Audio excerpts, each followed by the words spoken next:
I'm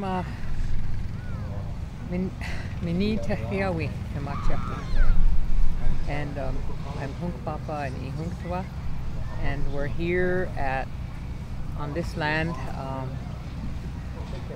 This is the Ocheti Shakoi camp. First time that we're getting together in 140 years. We have to, we've established our camp, and we have to now establish the protocols that go with it. But we're here to fight for our water, and we're in court against Dakota Access, who has taken our name. So it's hard to pray when you have a company that's stolen your name for their business operations, and they are recognized as a human in this land as a corporation. So we're at a crazy time, I believe, in our struggle, but we hold title. The Ocheti Shakoi hold title to the Missouri River, to the headwaters in Montana, and to downstream on the other side of Nebraska.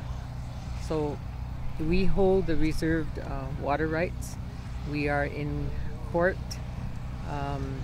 We thought that the company would honor a court order, but they have not done so. They started construction of the road, the access road, and we blocked the access roads that are part of the map.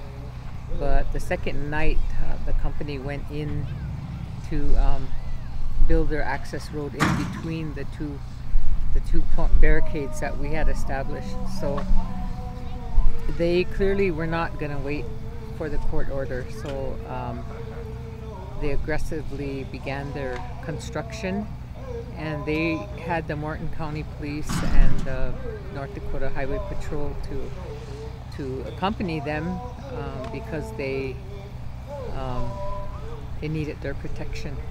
On the second day, they said they had found open graves and with human remains, but that was their bluff because they were afraid of the 200 people who had gathered and prayed. So when our tribal chairman and the council member and myself were rushed, I think that challenging spirit that we have as individual members of Ocheti Shakoi, that was automatic. The response was instantaneous, and everybody rushed the company and the barricade, and our chairman went to jail as well as the tribal councilman.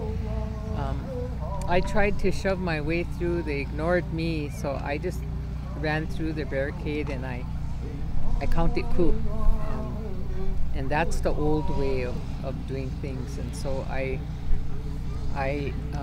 didn't know at the time that there was not a grave, but that was their bluff, and they said they had to leave, so they all silently paraded their vehicles out, and so they left, and they said that they would have to come back. But when our people in the THPO, the Tribal Historic Preservation Officer, went in there was nothing that he could see, but that land is still a railroad claim, and we have till 2018 to resolve that claim. It's Ocheti Shakoi's claim, actually, and there are 4 railroad claims that we have. And so from 1906 to 1966, that railroad operated to Cannonball from Bismarck, and they took it all down. So we have those years to negotiate a settlement. We had 5 claims, but we negotiated 1, and we accepted a settlement from the railroad. So that land is railroad a land that still belongs to us. And it also was recognized by the state of North Dakota I believe 1974, the Smithsonian marked it as a National Historic Site. So it is a National Historic Site under the National Historic Preservation Act. And the National Historic Preservation Act was enacted in 1966 with Indian amendments in 1996. And those Indian amendments provided for Aboriginal territory to be under the any tribe who answered the call to consultation. So this land is also Aboriginal territory, and I'm talking about the land that they're going through. In addition to that, there's a landowner who is facing eminent domain, and he has offered that land for use by the Indian people. So because there's a buffalo pasture back there, we need to ensure that a fence is built, and he indicated he was willing to let us use that. So I'm overwhelmed by the number of people who have come, the tribes. Today we have 120 tribes who are here, nations that have responded, and so we are trying to stop Dakota Access from building their pipe 90 feet down and putting it underneath the river.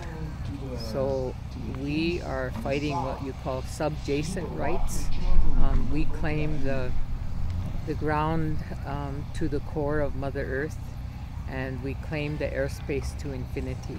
So this is clearly our territory, Aboriginal, legally ours. So we're in a struggle, and as I said, I'm overwhelmed by the support from people, by Americans, the farmers and ranchers who have come to us to ask for our assistance are in North Dakota and South Dakota and Iowa as well. So it's a culmination of all the years that we have struggled to keep our land, and this is our last asset in terms of property that we own. And I don't like to say that word because we are a collective that shares, and but for Americans to understand, I have to say that we own this land. The land we're on today is Army Corps land, but they still have not paid us for the mineral rights, and we still own 20,000 acres of riverbed. So subjacent rights, water rights, down and in the center, the top part, the fluctuations is our water right for clean drinking water and quality. So those are, we have 5 tribal water rights, and 2 of those are based on the fluctuation of the river. So those are all in violation, and we have a cultural resource management code that calls for pre-construction violations and fees, and Dakota Access has violated all of them. And so we're drafting complaints for the fine of $500 million against Dakota Access, and individuals it's $100,000. We can seize their property. If they had their plane flying over us and it was reported that it was them, they are subject to seizure of that plane as well as the fine in addition. So we are preparing all of that, but we need our day in court. And so we're hoping that we make it to that court, that we have justice. We are prepared for them to say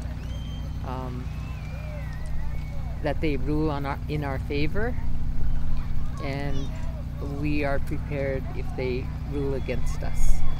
We have nothing to lose. This is our last asset. In fact, it's the last asset of Mother Earth, and it's incumbent upon us to ensure that Mother Earth keeps her water. And retains all life. So that applies to all living things. So we're here to protect what land we have left, the water that goes with it. We are the senior rights holder of the water on the Missouri. Standing Rock here, we have 107 miles of shoreline. We have 4 communities that reside on that shoreline out of 8. And you go down the river to Cheyenne River. They've taken more land from Ocheti Shakongwe for a public project, the building of the dams. And they owe us $5 billion as in boy, dollars that is generated from the hydropower, and that's based on the construction methodology developed by the federal court. So they owe us for the mineral rights on this land. If they trespass, Article 11 Proviso 6 provides for an assessment. So we have insisted and passed laws that say the social impact assessment. So, and then the money is the social accounting. So when they try to sell our land, they use the private sector. But how can you use private sector methods if it's a federal major project? So we're constantly questioning them, and we have been for years, and we will continue. And I have to believe that we will prevail.